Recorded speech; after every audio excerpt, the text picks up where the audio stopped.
Good morning. Thank you for joining me today. This morning we'll be in John chapter 11, verses 1 through 53.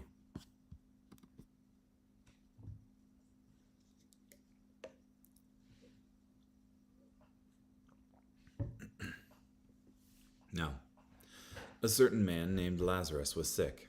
He was from Bethany, the village where Mary and her sister Martha lived.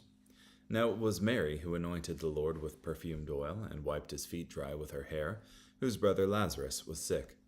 So the sisters sent a message to Jesus. Look, the one you love is sick. When Jesus heard this, he said, This sickness will not lead to death, but to God's glory, so that the Son of God may be glorified through it. Now Jesus loved Martha and her sister and Lazarus. So when he heard that Lazarus was sick, he remained in the place where he was for 2 more days. Then after this, he said to his disciples, Let's go to Judea again. The disciples replied, Rabbi, the Jewish leaders were just now trying to stone you to death. Are you going there again? Jesus replied, Are there not 12 hours in a day? If anyone walks around in the daytime, he does not stumble, because he sees the light of this world.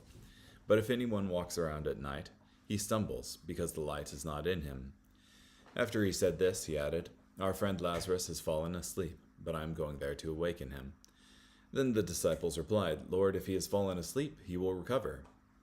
Now Jesus had been talking about his death, but they thought he had been talking about real sleep. Then Jesus told them plainly, Lazarus has died, and I am glad for your sake that I was not there, so that you may believe. But let us go to him. So Thomas, called Didymus, said to his fellow disciples, Let us go too, so that we may die with him. When Jesus arrived, he found that Lazarus had been in the tomb 4 days already. Now Bethany was less than 2 miles from Jerusalem. So many of the Jewish people of the region had come to Martha and Mary to console them over the loss of their brother. So when Martha heard that Jesus was coming, she went out to meet him, but Mary was sitting in the house. Martha said to Jesus, Lord, if you had been here, my brother would not have died. But even now I know that whatever you ask from God, God will grant you. Jesus replied, Your brother will come back to life again. Martha said, I know that he will come back to life again in the resurrection at the last day. Jesus said to her, I am the resurrection and the life. The one who believes in me will live even if he dies. And the one who lives and believes in me will never die. Do you believe this? She replied, Yes, Lord. I believe that you are the Christ, the Son of God, who comes into the world. And when she had said this, Martha went and called her sister Mary, saying privately, The teacher is here and is asking for you. So when Mary heard this, she got up quickly and went to him. Now Jesus had not yet entered the village, but was still in the place where Martha had come out to meet him. Then the people who were with Mary in the house, consoling her, saw her get up quickly and go out. They followed her, because they thought she was going to the tomb to weep there. Now when Mary came to the place where Jesus was, and saw him, she fell at his feet and said to him, Lord, if you had been here, my brother would not have died. When Jesus saw her weeping, and the people who had come with her weeping, he was intensely moved in spirit and greatly distressed. He asked, Where have you laid him? They replied, Lord, come and see. Jesus wept. Thus the people who had come to mourn said, Look how much he loved him. But some of them said, This is the man who caused the blind man to see. Couldn't he have done something to keep Lazarus from dying? Jesus, intensely moved again, came to the tomb. Now it was a cave, and a stone was placed across it. Jesus said, Take away the stone. Martha, the sister of the deceased, replied, Lord, by this time the body will have a bad smell because he has been buried for 4 days. Jesus responded, Didn't I tell you that if you believe, you would see the glory of God? So they took away the stone. Jesus looked upward and said, Father, I thank you that you have listened to me. I knew that you always listen to me, but I said this for the sake of the crowd standing around here, that they may believe that you sent me. When he had said this, he shouted in a loud voice, Lazarus, come out. The one who had died came out, his feet and hands tied up with strips of cloth, and a cloth wrapped around his face. Jesus said to them, Unwrap him and let him go. Then many of the people who had come with Mary and had seen the things Jesus did believed in him. But some of them went to the Pharisees and reported to them what Jesus had done. So the chief priests and the Pharisees called the council together and said, "What are we doing? For this man is performing many miraculous signs. If we allow him to go in this way, everyone will believe in him, and the Romans will come and take away our sanctuary and our nation." And one of them, Caiaphas, who was high priest that year, said, "You know nothing at all. You do not realize that it is more to your advantage to have one man die for the people than for the whole nation to perish." Now he did not say this on his own, but because he was high priest that year, he prophesied that Jesus was going to die for the Jewish nation, and not for the Jewish nation only, but to gather together into one the children of God who are scattered, so that from that day they planned together to kill him.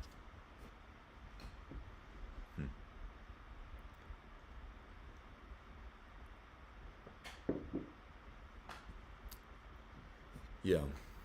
So here you have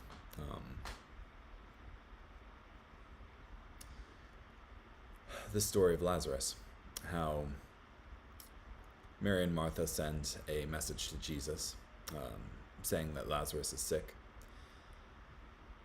And Jesus delays where he's at for a couple of days, and then says to his disciples, "We're going up to Judah again," the place where they had just tried to stone him. So the disciples are not too keen about this, but Jesus says essentially that he's going there to awaken Lazarus from his sleep. And Thomas says, "Let us go too, so that we may die with him," showing the great fear that the disciples had at this time. But they go there, and basically Jesus raises him from the dead. And some of the people there believe, but some of them go to tell the Pharisees. And the Pharisees are then, again, plotting together to put Jesus to death. Let's see what Guzik has to say.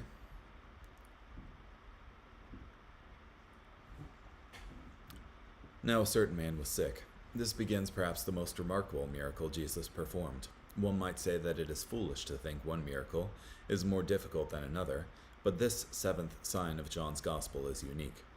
There is no parallel whatever for the raising of a man who has been dead for 4 days and whose body had begun to putrefy from Barclay. It is surprising that the other evangelists have omitted so remarkable an account as this, in which some of the finest traits in our Lord's character are exhibited. The conjecture of Grotius has a good deal of weight. He thinks that the other 3 evangelists wrote their histories during the life of Lazarus, and that they did not mention him for fear of exciting the malice of the Jews against him, from Clark. Morris suggests another reason the Synoptic Gospels did not include the account of the raising of Lazarus is that Peter was not present. In these months, he was in Galilee while Jesus was in Perea and Bethany. Many think that the Synoptic Gospels are centered on Peter's account of Jesus' teaching and ministry. Lazarus, the Greek form of Eliezer, which is God is my help. Lazarus, Mary, and her sister Martha. Jesus had a close relationship with the family. When Lazarus was sick, it was natural for them to bring their need to Jesus. It was expected that if he miraculously met the needs of many others, he would meet their need also. "Lord, behold, he whom you love is sick." Mary and Martha did not specifically ask Jesus to come and heal Lazarus. They felt they did not need to, that it was enough to simply tell Jesus what the problem was. The love of Jesus does not separate us from the common necessities and infirmities of human life. Men of God are still men, from Spurgeon. This sickness is not unto death. Lazarus was already dead when Jesus said this, but he knew the end result would be the glory of God, not death. Jesus also knew that the events recorded in this chapter would set the religious leaders in determination to kill Jesus. This meant the end result would be that the Son of God may be glorified in his death and resurrection. The only right understanding of this answer and our Lord's whole proceeding here is that he knew and foresaw all from the first, from Alfred.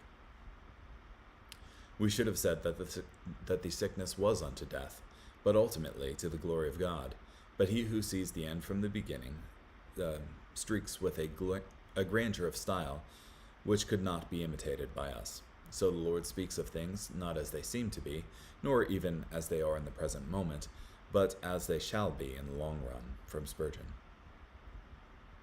Now Jesus loved Martha and her sister and Lazarus. John reminds us that Jesus did genuinely love these sisters and their brother. It was an important reminder, showing that a testing of their faith was not a denial of his love. The separate mention of the three persons is probably meant to put some stress on Jesus' affection for each one individually. He did not simply love the family. He loved Martha, and he loved Mary, and he loved Lazarus. From Morris. The individual love of Jesus toward these three is especially significant when we think of how they were different, both in their temperament and in their situations of life. The disciple whom Jesus loved is not at all backward to record that Jesus loved Lazarus too. There are no jealousies among those who are chosen by the well-beloved. From Spurgeon. He stayed 2 more days. It seems strange that Jesus did not immediately act upon this great need. The delay was probably mystifying to the disciples and agonizing to Mary and Martha. It is clear that Jesus prolonged the sorrow of Mary and Martha. These were 2 more days of agonized grief for them. Yet sorrow is prolonged for the same reason as it was sent. It is of little use to send it for a little while. From Maclaren. Jesus deliberately waited to bring Lazarus back from the dead until he had been in the tomb 4 days. Lightfoot quotes a remarkable tradition of Ben Caphra. Grief reaches its height on the 3rd day. For 3 days the spirit hovers about the tomb, if perchance it may return to the body, but when it sees the fashion of the countenance changed, it retires and abandons the body. From Dodds. Interesting.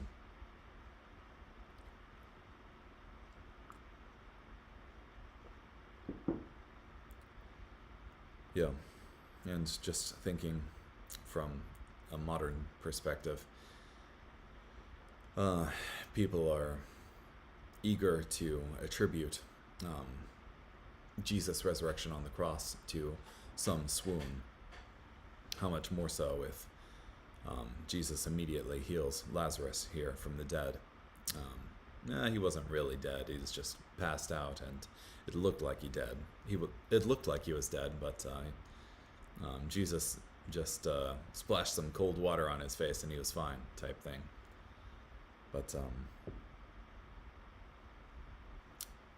I think this helps out not only them, but also us, in that we see that Jesus can take even a rotting corpse and make it new again.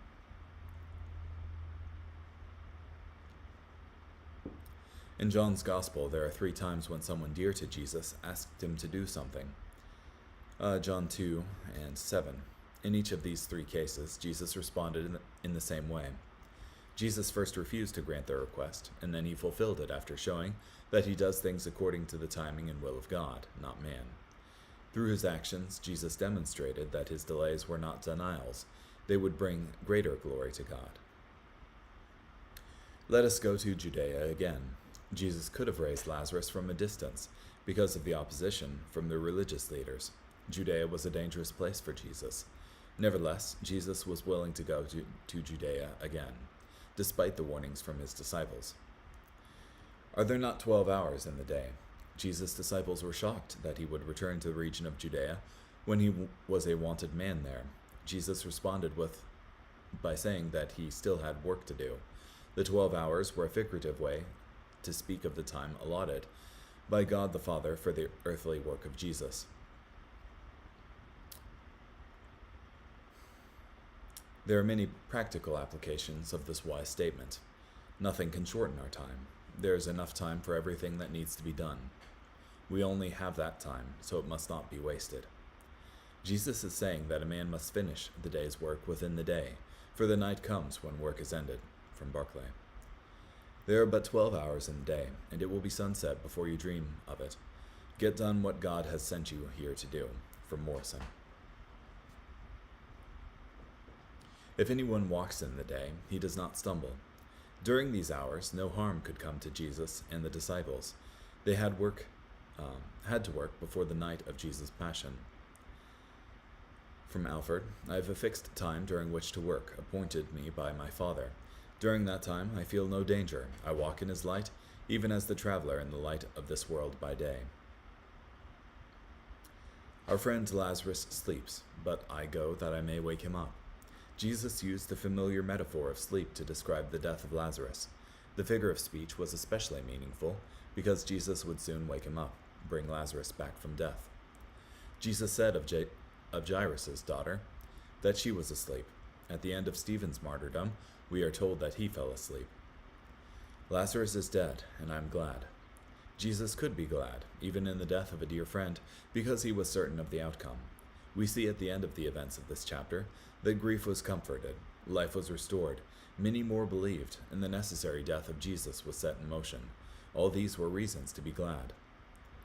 So we may learn that he often permits us to pass into profounder darkness and deeper mysteries of pain, in order that we may prove more perfectly his power. From Morgan. All things work out to the glory of God and those who love him. Nevertheless, let us go to him. Our Lord probably left Bethabara the day or the day after Lazarus died. He came to Bethany 3 days after, and it appears that Lazarus had been buried about 4 days, and consequently that he had been put in the grave the day or day after he died. Thomas, who is called the twin. Church tradition says that Thomas was called the twin because he looked like Jesus, putting him at special risk. If any among the disciples of Jesus were potential targets of persecution, it would be the one who looked like Jesus. All Jews in those days had 2 names. One, a Hebrew name, by which a man was known in his own circle. The other, a Greek name, by which he was known in a wider circle. Thomas is the Hebrew, and Didymus the Greek for a twin. From Barclay. Interesting. Didn't know that. Let us also go, that we may die with him. Thomas was willing to go with Jesus, even if it meant dying with him. He made this commitment without much understanding of a promise of resurrection. Thomas utters a cry of loyal despair. From Tasker. He is the pessimist among the disciples, and now take the gloomy, and as it is proved, the correct view of the results of this return to Judea, but his affectionate loyalty forbids the thought of allowing Jesus to go alone. From Dodds. Interesting.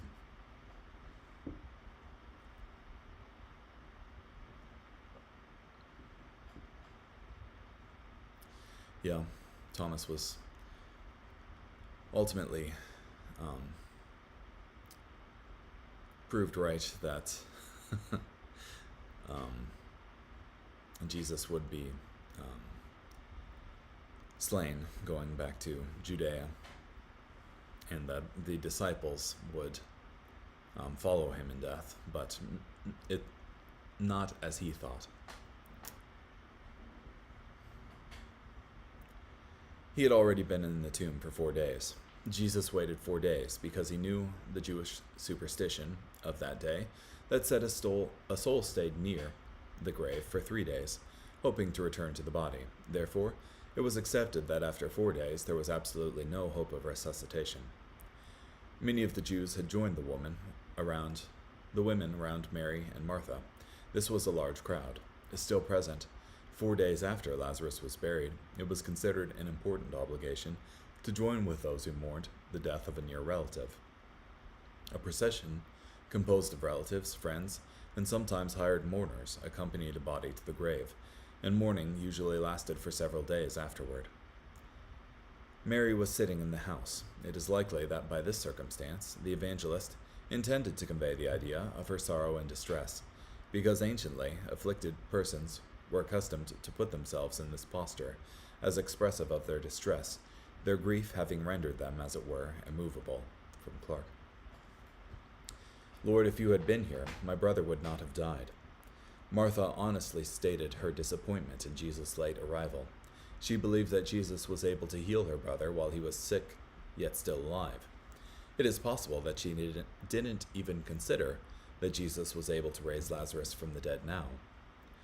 Death was no stranger in his presence, no stronger in his presence than disease. But these did not realize this. They would think of death as the unconquerable. With disease, men may grapple and fight, and often overcome. But in the presence of death, they are helpless. For Morgan. Even now I know that whatever you ask of God, God will give you. Martha was not confident that Jesus would raise her brother. Instead, she said that she would still trust Jesus, despite this disappointment.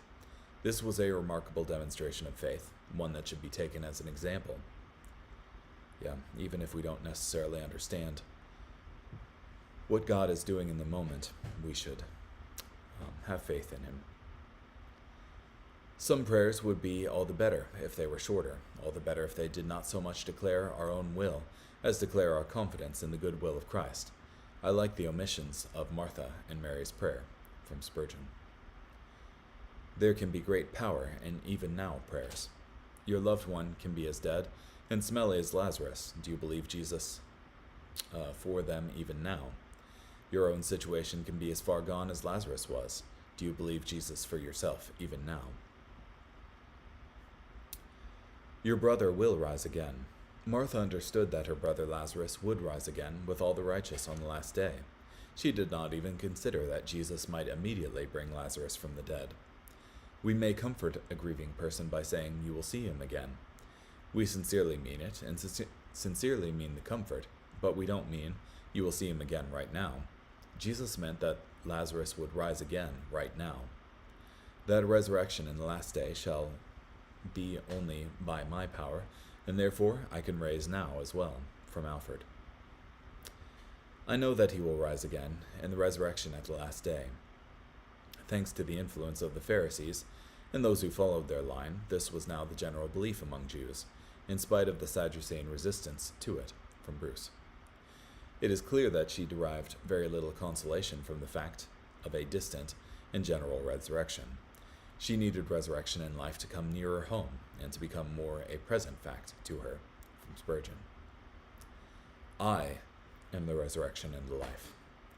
Jesus did not claim to have resurrection and life or understand secrets about resurrection and life. Instead, Jesus dramatically said that he is the resurrection and the life. To know Jesus is to know resurrection and life. To have Jesus is to have resurrection and life. Again, a astounding statement for him to make if he's just a mere man. She looked upon the resurrection and the life as things that were to be in some dim and misty future. No, says Christ, I am the resurrection and the life. Not only do I get these things by prayer from God, but I am these things, from Spurgeon. Apart from him, there was neither resurrection nor life, from Dodds. He who believes in me, though he may die, he shall live.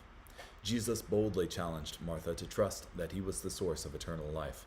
Jesus presented himself as the champion over death. While humanity in general fears death, the Christian can only fear dying. The believer will never die, but simply make an instant transition from an old life to a new life. Those that believe in Jesus Christ appear to die, but yet they live. They are not in the grave. They are forever with the Lord. They are not unconscious. They are with their Lord in paradise. Death cannot kill a believer. It can only usher him into a freer form of life, from Spurgeon. Jesus does not, of course, mean that the believer will not die physically. Lazarus was dead, even then, and millions of Jesus' followers have died since, but he means that he will not die in the sense in which death has eternal significance, from Morse.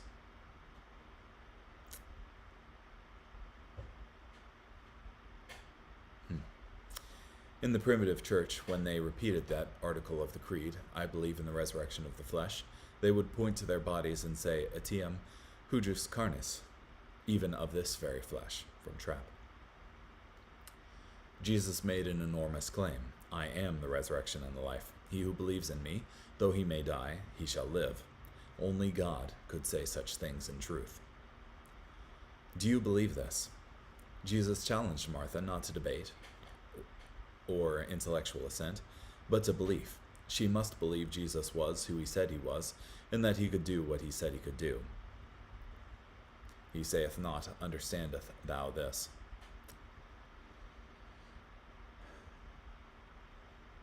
"Yes, Lord, I believe that you are the Christ, the Son of God, who has come into the world." Martha answered correctly. Jesus was, and indeed is, the Messiah. Jesus was and is God in human form among us. "I believe." Here, I is emphatic. Whatever may be the case with others, she has put her trust in Jesus. She went her way and secretly called Mary her sister. We aren't told exactly why Martha did this secretly. It's fair to guess that she did it to help Mary have a few uninterrupted moments with Jesus before the crowd of other mourners surrounded them. The teacher has come. She speaks of Jesus as the teacher, and the article is probably important. Among his followers, Jesus was designated primarily by his teaching activities, but he is recognized as incomparable. He is the teacher. As soon as she heard that, she rose quickly and came to him. Martha told Mary that Jesus was asking for her. To Mary, this was equivalent to a command to come. Mary wasted no time in going to Jesus. From Tenny. "Lord, if you had been here, my brother would not have died." Lazarus had two sisters, Mary and Martha. Martha had already spoken to Jesus regarding the death of Lazarus. Then Mary spoke. Her words are remarkably similar to what Martha told Jesus. It is likely that they had said this to each other several times since Lazarus died. From Bruce. "My brother would not have died." This is one of the places in the Bible where we wish we could hear the tone of voice and see the expression on the face. This could have been a noble statement of faith, saying that if Jesus was there, they have no doubt at all that he would have healed Lazarus. On the other hand, it could also be seen as criticism of what seemed to be tardiness of Jesus. When Jesus saw her weeping, the grief and tears of Mary and Martha moved Jesus. God sees the tears of the grief-stricken and is moved with compassion. God sees our tears. He's touched by our tears, remembers our tears, and acts to dry our tears. And the Jews who came with her weeping. The Jews of that time and place were not reserved in their expressions of sorrow or grief. We must remember that this would be no gentle shedding of tears. It would be almost hysterical wailing and shrieking, for it was the Jewish point of view that the more unrestrained the weeping, the more honor it paid to the dead. From Barclay. Jesus saw her weeping, and he wept. There is an important contrast between the tears of Mary and the tears of Jesus. Weeping. The word used for Mary in John 11:33 is a word that describes loud wailing. Wept, the word to describe Jesus' expression of grief in John 11:35, is another word that indicates a quiet weeping. Jesus was greatly moved, but not out of control. Morris on Jesus wept. That, used here, and here only in the New Testament, points rather to a quiet weeping. Jesus did not wail loudly, but he was deeply grieved. He groaned in the spirit and was troubled. Coming to the scene of Lazarus' tomb, Jesus intensely groaned in the spirit. And in the ancient Greek, this phrase literally means to snort like a horse, implying anger and indignation. The verb rendered groaned is an unusual one. It signifies a loud, inarticulate noise, and its proper use appears to be for the snorting of horses. When used of men, it usually denotes anger. From Morris. According to Trench, the sense of was troubled is, and troubled himself. The phrase is remarkable, deliberately summoned up in himself the feelings of indignation at the havoc wrought by the evil one, and of tenderness for the mourners. Death is a terrible curse. In ordinary classical Greek, the usual usage of embrymastai is of a horse snorting. Here it must mean that such deep emotion seized Jesus that an involuntary groan was wrung from his heart. From Barclay. It means that Jesus wasn't so much sad at the scene surrounding the tomb of Lazarus. It's more accurate to say that Jesus was angry. Jesus was angry and troubled at the destruction and power of the great enemy of humanity, death. Jesus would soon break the dominating power of death. Christ does not come to the sepulchre as an idle spectator, but like a wrestler preparing for the contest.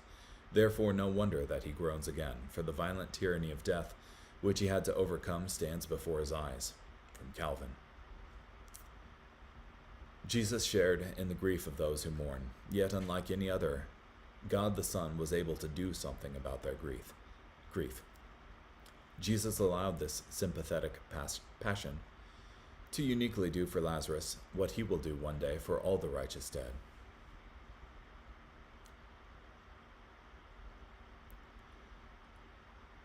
Sometimes we are told that if we really believed that our friends would rise again, and that they are safe and happy even now, we could not weep. Why not? Jesus did. There cannot be any error in following where Jesus leads the way. From Spurgeon.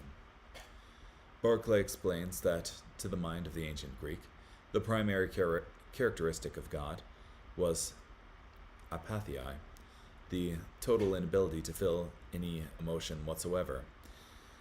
The Greeks believed in an isolated, passionless, and compassionless God. That isn't the God of the Bible. That isn't the God who is really there. Yeah,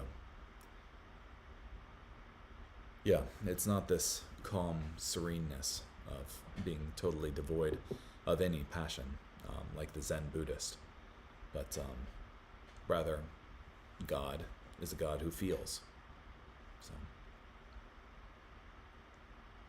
So, again, groaning in himself. The repetition of deeply moved, the present participle of the verb, shows that Jesus was still under the same emotional tension that his first contact with the mourners had aroused. From Tenney. See how he loved him. And when we see him pouring out his blood and life upon the cross for mankind, we may with exultation and joy cry out, Behold how he hath loved us. From Clark. And some of them said, Could not this man, who opened the eyes of the blind, also have kept this man from dying? These seemed to be words of genuine sorrow and sympathy. They thought it truly sad that even Jesus, in all his greatness, could do nothing for Lazarus at this point. There is no reason for thinking of the words as spoken in mockery. Yet these words were not helpful to anyone. Spurgeon noted that all this what-if talking is vain, of no use. Perhaps the bitterest griefs that men know come not from facts, but from things which might have been, as they imagine. That is to say, they dig wells of supposition and drink the brackish waters of regret. From Spurgeon again. Suppose that Jesus is willing to open the eyes of the blind, and does open them. Is he therefore bound to raise this particular dead man? If he does not see fit to do so, does that prove he has not the power? If he lets Lazarus die, is it proven, therefore, that he could not have saved his life? May there not be some other reason? Does omnipotence always exert its power? Does it ever exert all its power? Yeah. God has a time and a place to do everything that he does. And he has a perfect plan concerning everything. Take away the stone. Everybody thought this was a strange thing for Jesus to ask. After all, Martha knew, Lord, by this time he stinketh. People probably thought that Jesus was so taken with grief that he wanted one last look at his dear friend Lazarus. By this time there is a stench. In any case, the condition of the body was an irrefutable confirmation of Lazarus' death. If you would believe, you would see the glory of God. Jesus was fully capable of this miracle without the faith of Martha and Mary. But if they would not believe, then they would never see the glory of God. They could see the end result and be happy in that, but they would miss the glory of working together with God in the fulfillment of his plan. Then they took away the stone from the place where the dead man was lying. This was a definite and remarkable step of faith. Jesus compelled Martha and Mary to act on their faith, and they did by obeying Jesus and his unusual request. We see that Jesus dealt with Martha according to steps deliberately intended to stretch and build her faith. Jesus lifted up his eyes and said, Jesus likely had the traditional posture of prayer, hands raised, eyes open upwards as if looking towards heaven. Father, I thank you that you have heard me. Jesus was confident in his relationship with God the Father. The public nature of the prayer was for the sake of Mary, Martha, and the people who were standing by. The power of the prayer was rooted in the private prayer time of Jesus. No pomp of incantation, no wrestling in prayer even, but simple words of thanksgiving, as if Lazarus had already returned from Dodds. He cried out with a loud voice, "Lazarus, come forth." Jesus simply called Lazarus out of the tomb. Others, whom God used to raise dead bodies in the scriptures, often used far more elaborate procedures. He cried with a loud voice means, with John, the loud, decisive tone of authority. Lazarus, come forth. Jesus spoke to a dead body, as if Lazarus were alive, because he is God, who gives life to the dead and calls those things which do not exist as though they did. Yeah, it's that same voice of creation that brought something out of nothing. And he who had died came out. Jesus fought death at Lazarus' tomb. I cannot speak. And plundered the grave. Jesus told death that he would soon completely conquer it. His face was wrapped with a cloth. Lazarus was not resurrected, but resuscitated. He rose bound in grave clothes, for he would need them again. Jesus left his grave clothes behind in his tomb, never again having need of them. Jesus said to them, "Loose him and let him go." Jesus did not miraculously remove the grave clothes from Lazarus, but he asked attendants to do so. Jesus did what only God could do, and then he looked for man's cooperation for the completion of Lazarus' deliverance. Many of the Jews who had come to Mary, those who came to join in the sorrow of the grieving sisters, did not expect that the reason for grief would be taken away. And they had seen the things Jesus did and believed in him. This was an undeniably impressive work of God, and for many it helped them to put their trust in who Jesus said he was by seeing what he did.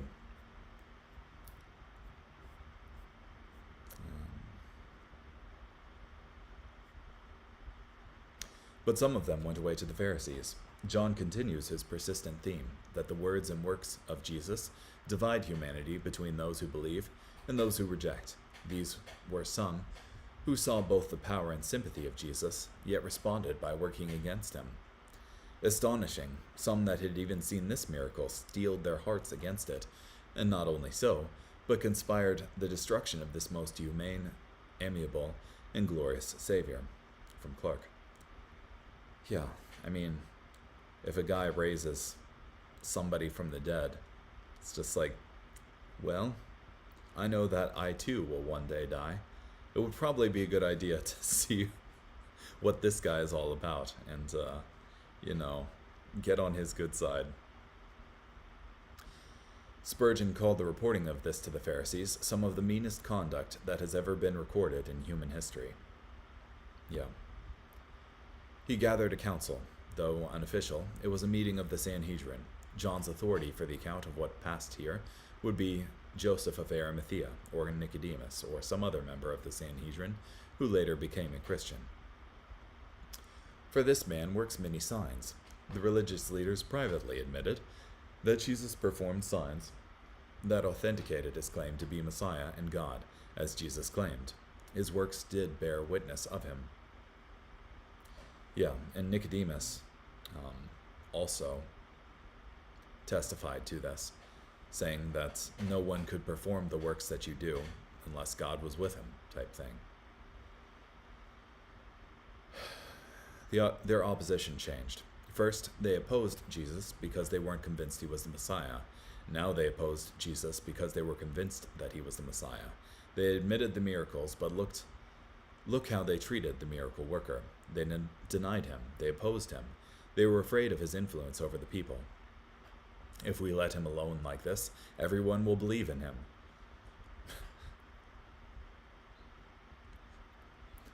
Yes. And is that not a good thing? The religious leaders knew the logical response to the witness of the work of Jesus was to believe in him. They feared more and more would do so. There's a wonderful thought suggested by this phrase. If we left him alone like this, everyone will believe in him. Simply, that left alone, Jesus shows forth his glory. However, in the sense that the Pharisees meant this, they were wrong. Historically, and in the sovereign will of God, it is just because the Pharisees did not let Christ alone that we believe and worship him. From Morrison. Yeah. The Romans will come and take away both our place and nation, as Jesus attracted more and more followers. The religious leaders feared that the Romans would regard it as a significant threat. Wanting especially to keep their power and prestige, they wondered how to deal with the problem of Jesus. It is telling that the religious leaders thought of the temple as our place, as if it belonged to them. Many church leaders today do the same, truly thinking of the church as our church, instead of really understanding that it belongs to Jesus. In tragic fact, this rejection of Jesus resulted in the political ruin and ultimate destruction of the nation.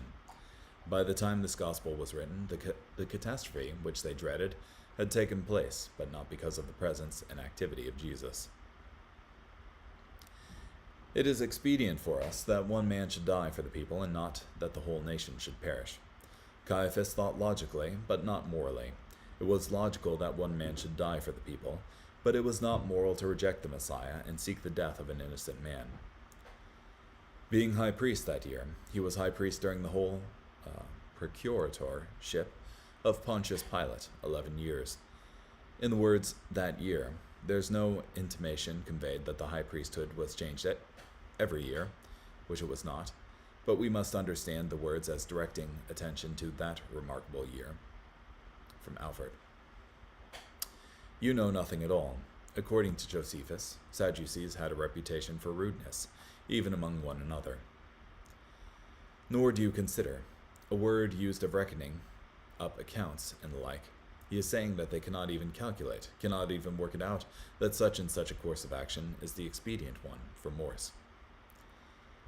He prophesied that Jesus would die for the nation. Caiaphas gave an unconscious and involuntary prophecy. John was careful to give the credit to the office, not to the man. He is urging them to put Jesus to death, but the form of words he uses is unconsciously prophetic. Wholesome sugar may be found in a poisoned cane, a precious stone in a toad's head, a flaming torch in a blind man's hand. From Trap. Yeah, and God can use wicked men to say his words. Is not even Saul among the prophets. Also that he would gather together the children of God who were scattered abroad. John explained that the unconscious prophecy of Caiaphas was greater than he could have ever imagined. The death of Jesus would also gather together in one, the sheep of another fold Jesus had previously spoken of. Caiaphas' words are not big enough. John has a worldwide vision. Cool. Well, I think that's it for me here. Anywho, hope you have a great day. Bye.